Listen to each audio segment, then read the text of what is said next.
అనుకున్నదే జరిగిందా? ఎట్టకేలకు సుప్రీంకోర్టులో ఆంధ్రప్రదేశ్ ప్రభుత్వానికి భారీ ఊరట లభించిందా? ఇప్పుడు ఈ వీడియో చూస్తే నిజంగా శభాష్ అనక తప్పదు. రాజధాని కేసులో ఆంధ్రప్రదేశ్ ప్రభుత్వానికి భారీ తీపి కబురు అందినట్టుగా తెలుస్తోంది.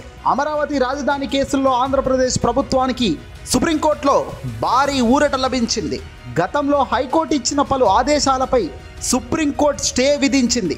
రాజధాని అమరావతిపై సుప్రీంకోర్టు సోమవారం విచారణ జరిపింది. కాలపరిమితితో రాజధాని పూర్తి చేయాలి అన్న హైకోర్టు ఆదేశాలపై సుప్రీంకోర్టు స్టే విధించడం ఇప్పుడు శభాష్ అనేక తప్పదు. అధికార పార్టీ సైడ్ ఇప్పుడు అదిరిపోయే ఊరట లభించింది.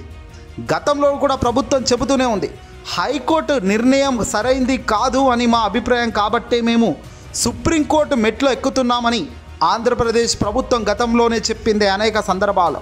హైకోర్టు చెబుతున్న విధి విధానాలు ఏవి కూడా ప్రభుత్వాలు చేసేవి కాదని, ప్రభుత్వాలు తమ రాజధానులు నిర్ణయించుకునే హక్కు మాకు ఉంటుంది, అందుకే మేము నిర్ణయించబోతున్నామని కూడా ఇక్కడ ప్రభుత్వ పెద్దలు గట్టిగా వాదించారు.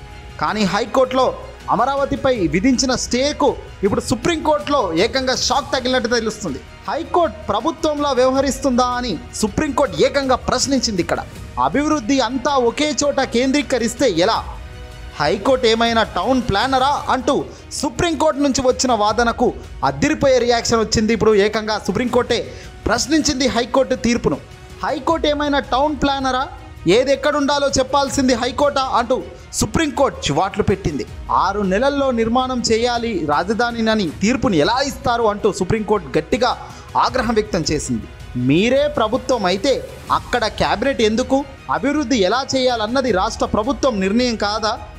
మీరు మీ నిర్ణయం ఎందుకు చెప్తున్నారు అని హైకోర్టుపై సుప్రీంకోర్టు ఈరోజు జరిగిన చర్చల్లో ఒక సంచలన అంశం ఇదైతే గ్రౌండ్ రియాలిటీలో అదిరిపోయేలా జగన్మోహన్ రెడ్డి గారి ప్రభుత్వానికి, వైసీపీకి ఇది చాలా బిగ్ గ్రాండ్ న్యూస్ అనే తెలుస్తుంది. హైకోర్టు ఈ విషయంలో తన పరిధిని అతిక్రమించింది అని కూడా సుప్రీంకోర్టు కీలకంగా వ్యాఖ్యానించింది. ప్రభుత్వాలు హైకోర్టు నిర్ణయం వ్యతిరేకిస్తూ సుప్రీంకోర్టు మెట్లెక్కుతారు న్యాయం జరగాలని. ఇక సుప్రీంలో కూడా అన్యాయమే జరుగుతుందని వీళ్ళు భావిస్తే తదుపరి చర్యలు వేరే రకంగా ఉంటాయి, అది వేరే విషయం. కానీ హైకోర్టు నిర్ణయము రాజధానిలో కేవలం గత ప్రభుత్వంలో పెట్టిన అమరావతినే రాజధానిగా ఉంచాలి అని చెప్పడంతో పాటు 6 నెలల్లో అమరావతిలో నిర్మాణాలు స్టార్ట్ చేయాలి అంటూ హైకోర్టు చెప్పడం, దీనిపై స్టే విధిస్తూ ఏకంగా సుప్రీంకోర్టు ఇప్పుడు ముందుకు అడుగులు వేసింది. మీరు అసలు ఏమైనా హైకోర్టు ఏమైనా టౌన్ ప్లానరా, మీరేమైనా ప్రభుత్వంలో మీరెందుకు వ్యవహరిస్తున్నారు అంటూ సుప్రీంకోర్టు వాళ్ళను కడిగి పారేసింది. హైకోర్టు తన పరిధిలో ఉండాల్సిన అవసరం ఉందని, తన పరిధి అతిక్రమించింది అని స్టే విధిస్తున్నామన్నారు సుప్రీంకోర్టు. రాజధాని అదే ప్రాంతంలో ఉండాలి అని ఒక రాష్ట్రాన్ని ఆదేశించలేమని సుప్రీంకోర్టు తేల్చి పారేసింది. ఒకే ప్రాంతానికి అభివృద్ధి చేయాలని రాష్ట్రానికి చెప్పలేమని కూడా ఈ సందర్భంలో సుప్రీంకోర్టు కీలక వ్యాఖ్యలు చేసింది. అంటే రాజ్యాంగ వ్యవస్థలో అంబేద్కర్ రాసిన రాజ్యాంగంలో ఎక్కడా కూడా ఒక రాజధాని ఉండాలి అని కానీ, ఒకే దగ్గర అభివృద్ధి చెందాలని కూడా ఎక్కడా లేదు. డిస్పర్స్ చేయడంతో కూడా లాభాలు ఉన్నాయని కూడా ఇక్కడ చెప్తున్నవాట.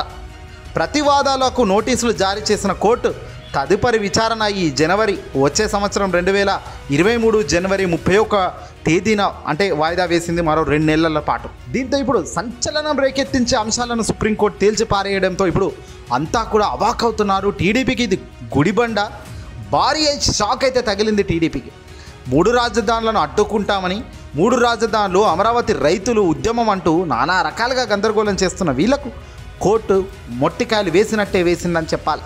ఎందుకంటే రాబోయే రోజుల్లో జగన్మోహన్ రెడ్డి గారు ఖచ్చితంగా 3 రాజధానుల అంశాన్ని తీసుకొస్తానని, విశాఖపట్నం వేదికగా పరిపాలన రాజధాని, అమరావతి రాజధాని శాసన రాజధానిగా, అలాగే జ్యుడిషియల్ క్యాపిటల్గా కర్నూలును ఎంపిక చేశారు.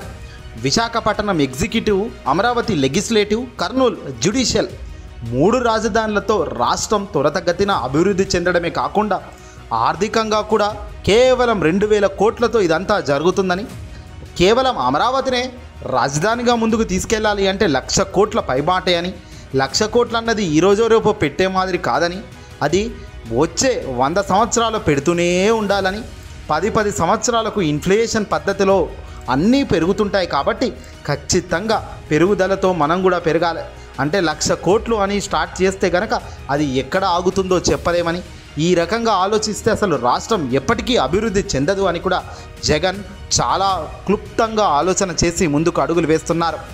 ప్రత్యర్థులు చెప్పే ఏ ఒక్క మాటలో కూడా నీతి నిజాయితీ లేదు కాబట్టే కూడా న్యాయ వ్యవస్థలో కూడా జగన్ అద్భుత విజయాలు సాధిస్తూ ముందుకెళ్తున్నారు. ఇది ఊరటన విజయమా పక్కన పెడితే సీఎం జగన్మోహన్ రెడ్డి గారి నిర్ణయానికి వస్తున్న భారీ మద్దతు, ఆయన నిర్ణయం మంచిదా చెడ్డదా అనేది ప్రజలు ఈ తీర్పులతో ఆలోచించాల్సిన అవసరం ఉంది. ఖచ్చితంగా ఆంధ్రప్రదేశ్కు 3 రాజధానులు వచ్చి తీరుతాయి, దాంట్లో డోకానే లేదిక. కానీ టైం పడుతుంది అంతే. ఏదేమైనా హైకోర్టు ఏమైనా టౌన్ ప్లానరా మీరెవరు అన్నట్టుగా హైకోర్టు చేసిన సంచలన వ్యాఖ్యలు ఇప్పుడు తెలుగు రాష్ట్రాల్లో ప్రకంపనలు సృష్టిస్తున్నాయి. టీడీపీకి నాకు తెలిసి మైండ్ బ్లాక్ అయిపోయి ఉంటుంది.